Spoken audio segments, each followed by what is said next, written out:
출애굽기 8장 16절로 19절 말씀입니다. 여기에는 세 번째 재앙이에요. 티끌이 이가 되는 세 번째 재앙입니다. 16절입니다. 여호와께서 모세에게 이르시되 아론에게 명령하기를 네 지팡이를 들어 땅에 티끌을 치라 하라. 그것이 애굽 온 땅에서 이가 되리라. 17절 그들이 그대로 행할세 아론이 지팡이를 잡고 손을 들어 땅에 티끌을 치매 애굽 온 땅의 티끌이 다 이가 되어 사람과 가축에게 오르니.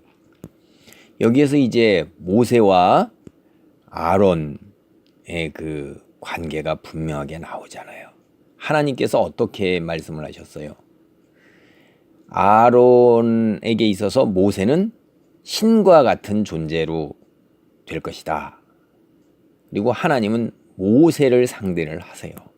이렇게 질서가 있는 거예요. 이게 하나님이 그렇게 질서를 세우시고 하나님은 이렇게 그 질서대로 이 세상에서 모든 것이 정리되기를 바라시고 그렇게 하셔요. 이거는 8장 5절에서도 여호와께서 모세에게 이르시되 아론에게 명령하기를 네 지팡이를 잡고 네 팔들을 강들과 은하들과 모두에 펴서 개구리들이 애굽 땅에 올라오게 하라 할지니라. 그러니까 항상 모세에게 이르시되 아론에게 이렇게 하라 그런 거예요. 그 모세가 잡았던 지팡이를 아론에게 이제 주어서 그걸 가지고 그렇게 하도록 얘기하는 거예요. 그래서 아론이 지팡이를 들어서 땅에 티끌을 치는 겁니다. 모세의 명령을 받아서. 애굽 온 땅, 그 다음에 다시 17절에도 애굽 온 땅, 또 티끌이 다. 이게 온 땅 모두 다.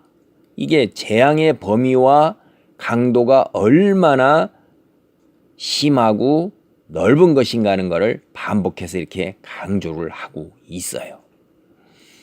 왜 하필 이일까? 여러분, 이는 기생충이에요. 이는 스스로 있는 게 아니에요. 이는 이 다른 생명체에 붙어가지고 거기에 있는 피, 양분을 빨아먹는 거예요. 이거는 부정한 것입니다.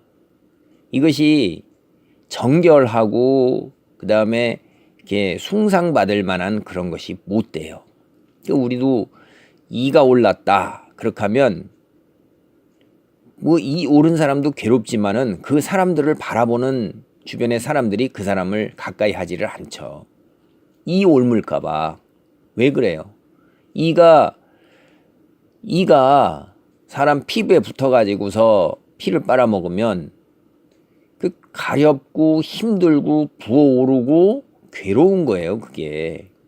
그리고 그런 사람을 볼 때 우리는 깨끗하다, 정결하다 이렇게 생각을 안 해요. 이가 오르는 사람은 어떤 거예요? 더러운 사람이에요. 부정한 사람이에요. 이 애굽 사람들이 많은 신들을 섬기고 그 제사장들이 많아요. 이들은 치성을 드리는 거예요. 자기 나름대로 이 목욕을 굉장히 자주 하고 몸에 털을 다 밀어가지고 종교적으로 정결을 유지하는데 굉장히 신경을 썼어요. 그런데 온 땅에 모든 것이 다 이가 되어서 사람과 가축에게 올랐으니까 이게 얼마나 힘들겠어요. 제사장들 역시 피해를 입어서 더러운 자가 되는 거예요. 부정한 자가 되는 거예요. 이 의미를 잘 생각해 보세요. 인간이 자기의 힘으로 자기를 정결하게 만들어서 결국 뭘 해요? 하나님을 섬기는 게 아니라 우상을 섬기는 거예요.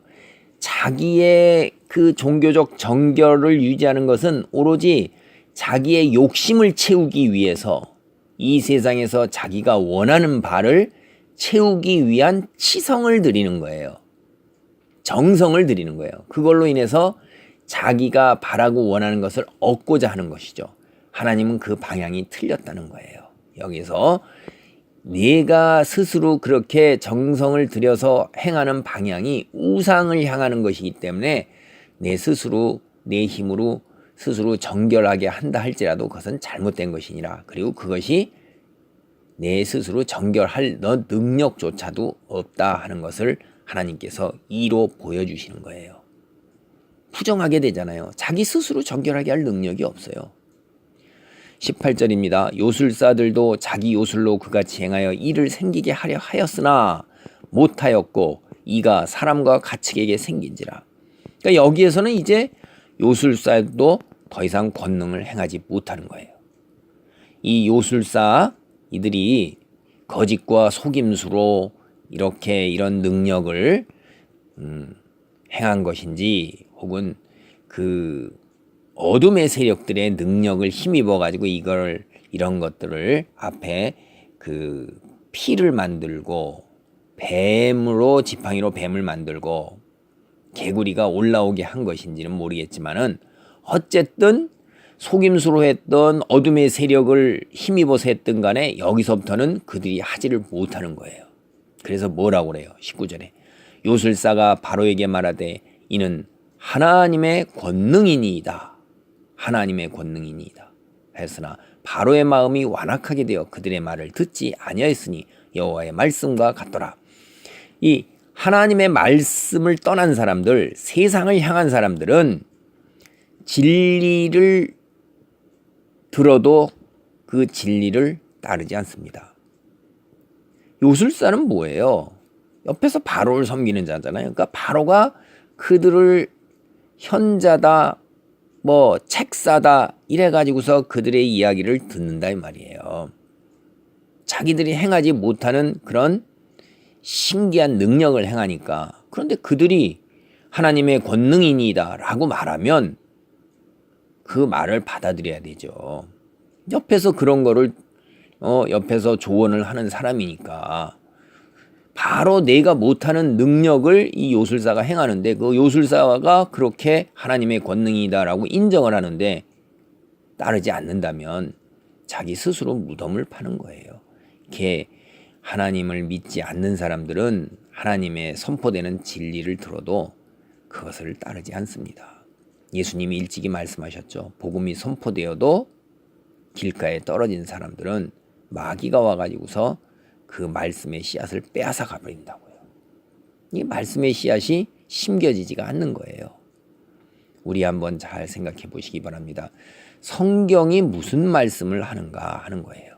내 귀에 듣기 좋은 말은 귀에 쏙쏙 들어오고 하나님이 세상을 향한 나의 마음을 지적하고 나의 죄악을 지적하고 나의 부족함을 지적하는 말씀이 성경 곳곳에서 있었을 때 그 말씀이 정말로 내가 받아들이면서 수용하면서 하나님께 무릎 꿇고 나아가게 되는지 아니면 내 마음이 완악하게 되어서 고집스럽게 그런 말을 거부하고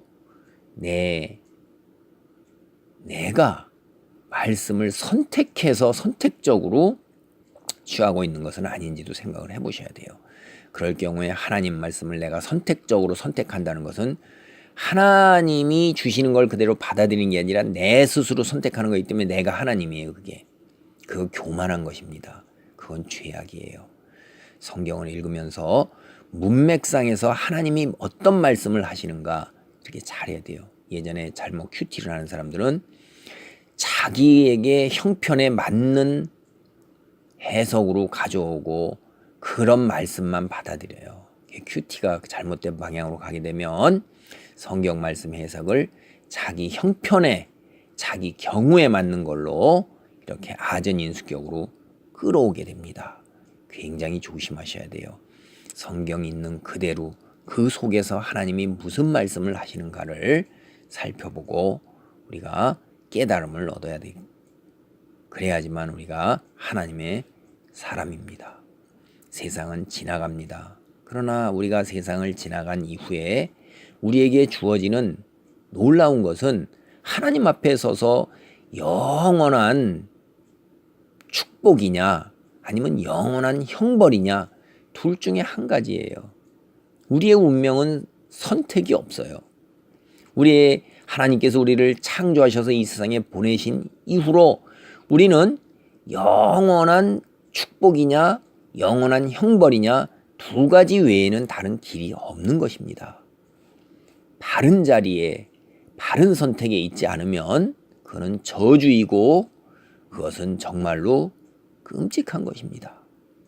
인간이 이것을 깨닫게 되는 순간 진리를 보게 되는 거고 하나님 앞에 나올 수밖에 없는데 이것을 보지 못하고 깨닫지 못하는 거예요. 그래서 맹인인 것입니다. 하나님의 말씀, 하나님의 권능이니이다 하는 말씀이 우리가 그대로 믿고 순종하고 따르는 믿음의 자리에 있기를 바랍니다. 아멘.